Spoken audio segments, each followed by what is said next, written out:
4부터 13까지 하면 딱 10편이 되죠. 네.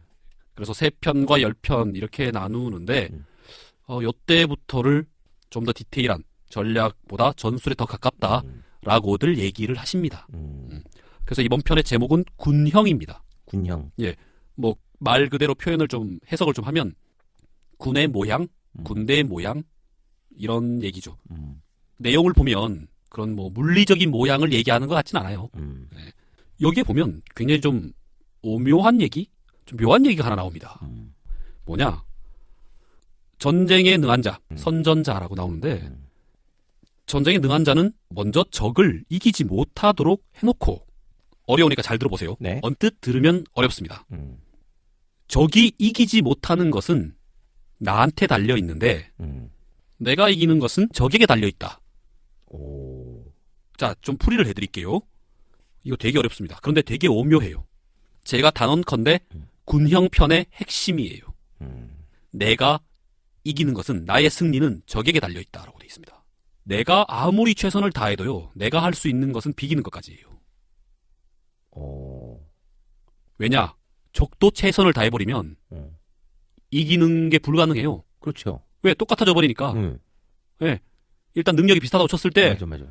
최선을 다해버리면 똑같아요. 고수들끼리 나와서 유도하잖아요. 어떻게 됩니까? 깨끗하지 않죠. 그렇죠. 옷 벗겨지고 난리 납니다. 예. 이기지 않게 돼요. 못 이겨. 그래서 내가 최선을 다해놓고 준비를 딱 하고 기다리고 있으면 비기는 건 확실해. 왜? 나는 잘하니까 지진 않아요. 그 다음에는 뭐냐? 적이 못하기만을 바라야 됩니다. 실수하기만을. 그렇죠. 바라고. 적이 좀 못해야 내가 이기는 겁니다. 그러니까 나의 완성, 나의 승리의 완성은 적이 해주는 거예요. 오, 맞네. 나한테 달려있는 게 아닙니다. 그런데 이 말은 굉장히 무서운 말입니다. 왜? 나는 아무리 최선을 다해도 비기는 것밖에 못해. 그러면 지는 건 누구한테 달려있죠? 나한테. 예, 지는 건 나한테 달려있는 거예요. 이기는 건 적한테 달려있는데 지는 건 나한테 달려있습니다. 얼마나 무서운 말입니까? 이게 군형의 핵심입니다. 예. 자, 맨 첫 번째 문장이 뭐로 나와 있냐면 예로부터 전쟁을 잘하는 자는, 선전자는 적이 승리를 못하도록 해놓고 라고 얘기를 해놓으셨습니다. 이 말인즉슨 뭐? 내가 준비를 완벽하게 해놓는다 라는 거죠. 그리고 난 다음에 우리가 승리하도록 기다린다. 이 말은 뭐? 적이 못한다. 예, 못하도록 하는 겁니다. 그렇지. 예. 자, 그러면 어떻게 하느냐? 그 앞에 나와 있죠. 앞쪽에 제가 말씀을 드렸습니다. 적이 쉴 때 공격을 하고 약할 때 어떻게 하고 그렇죠. 이런 거가 적용이 되는 겁니다. 그래서 그 다음부에는 뭐 핵심이 나왔으니 그 다음부터는 강론이 나옵니다. 이길 수 없을 때는 지키고 이길 수 있을 때는 공격한다. 뭐 이런 말이 나와요. 굉장히 간단하지만 간단하고 굉장히 상식적인 것 같잖아요. 그거 누가 몰라? 라고 얘기하겠죠. 그렇죠. 하지만 이런 간단한 말들은 언제 빛을 발하는지 아십니까?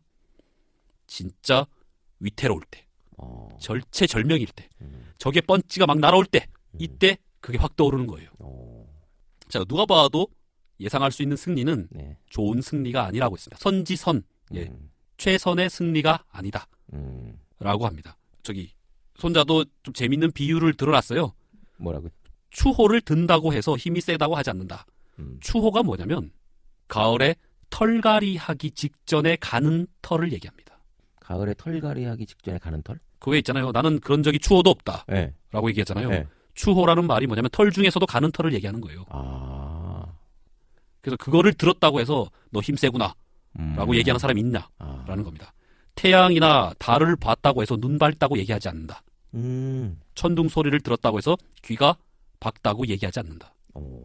그러니까 누가 봐도 이길 수 있는 싸움을 이겼다고 해서 전쟁 잘한다 라고 하지 않는다 라고 했습니다. 여기까지는 쉬워. 그 다음 문장이 좀 어렵습니다. 그러면 어떤 사람을 전쟁을 잘하는 사람이라고 얘기를 하느냐? 이길 수 있는 싸움을 이기는데 쉽게 이기는 것을 말한다.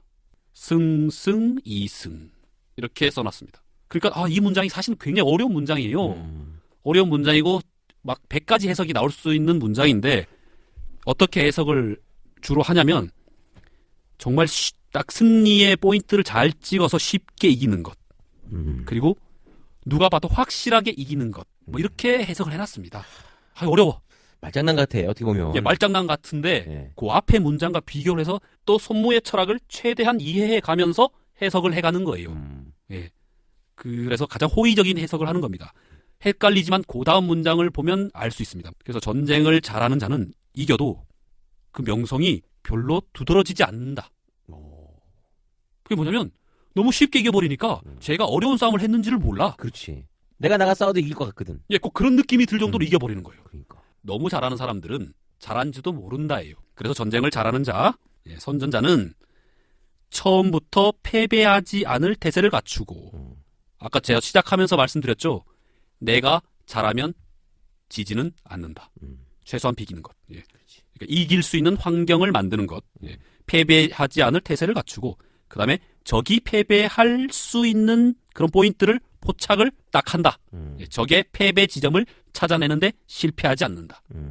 싸움에 능한 자는 이긴 다음에 승리한 다음에 싸움을 구하고 싸움에 능하지 못한 자는 그러니까 패배자는 네. 싸움을 걸고 난 다음에 승리를 구한다. 준비된 자와 준비되지 않은 자의 이야기잖아요. 그렇죠. 맞습니다. 네. 병법은 뭐 지형을 파악을 하고 그다음에 자원을 계산하고 그러니까 지리적 요소와 통계적 요소와 군사의 수, 물리적 요소와 군사력. 군사력이란 말은 군사의 수와 뭐 국민의 단합된 힘과 무기와 이런 거 있죠. 그러니까 수학적, 그다음에 물리적, 정신적 요소 모든 것을 다 구한 다음에 마지막에 승리라는 것이 합쳐지는 게 병법이다. 라고 얘기를 했습니다. 요거는 클라우제비츠의 전쟁론의 전략 요소 편에 다 나옵니다. 전략 일반 편에 쭉 나옵니다. 정신적 요소, 뭐 물리적 요소, 뭐 수학적, 뭐 지리 통계적 요소 이렇게 쭉 나옵니다. 예. 그래서 이것이 준비가 다 되고 나면 뭐 승리가 된다. 라는 것이 3편의 요약 정도 되겠습니다. 네. 5편의 제목은 새입니다. 새. 새? 예, 세력 할 때 새입니다. 그러니까 이 세력이란 말은 뭐냐? 인간의 본성을 잘 이용한 것의 힘입니다. 그것에 관한 얘기입니다. 일반적인 전술의 전반적인 이야기와 전술의 어떤 면이 나오느냐? 정석적인 면을 이야기합니다. 그럼 요 반대편, 응용에 관한 이야기는 요 다음 편에 그 허실이라는 편에서 요것에 관한 응용편이 나온다고 보시면 됩니다.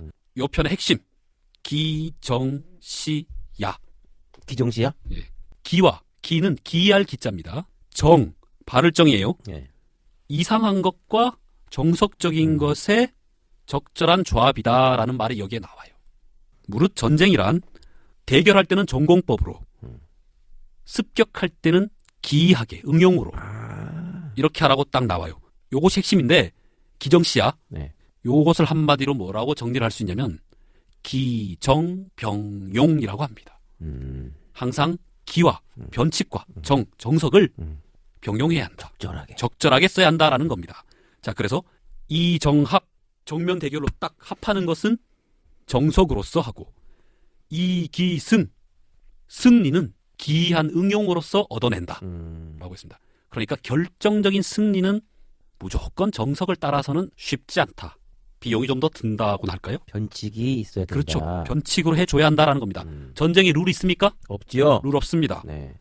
그 요 기정병용, 기와 정에 관한 요 설명을 몇 개를 좀 하겠습니다. 자, 전세의 기본은 가장 기본적인 세력, 군대의 힘은 크게 나누면 두 가지밖에 없다고 했습니다. 정공법과 기공법. 예, 정과 기밖에 없다고 했습니다. 그렇잖아요? 네. 상대방이 예측할 수 있고 책에 나오는 누구나 다 아는 거는 정입니다.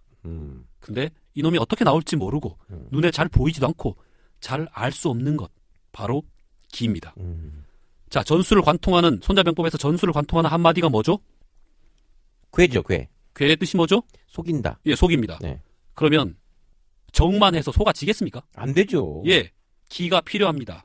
그러면 기가 통하려면 사이사이에 정이 있어야 되죠. 그렇죠. 예. 그래서 여러 가지 전술의 변화, 괴를 하기 위한 수많은 전술의 변화는 기와 정을 끝없이 순환시키는 거다라고 했습니다.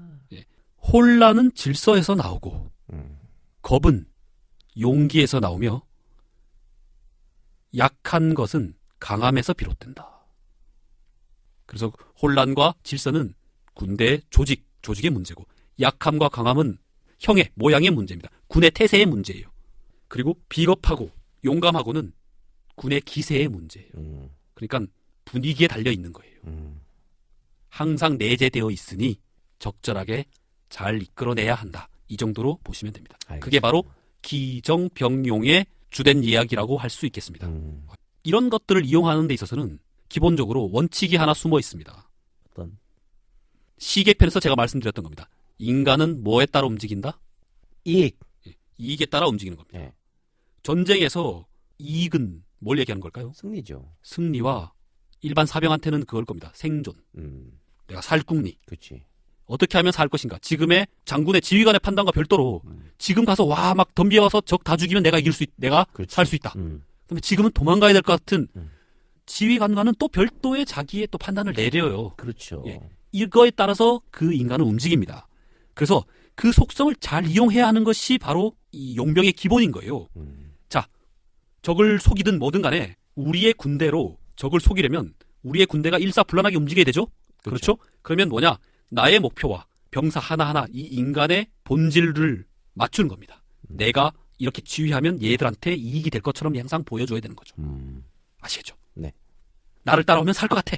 이런 생각을 항상 심어줘야 하는 겁니다. 그렇지. 그게 바로 전쟁입니다. 나의 병사도 속이고 그 세력을 이용해서 적도 속이는 것. 속이기 위해서는 뭐? 기와 정을 병용하는 것. 그게 바로 이번 편의 핵심입니다. 알겠습니다.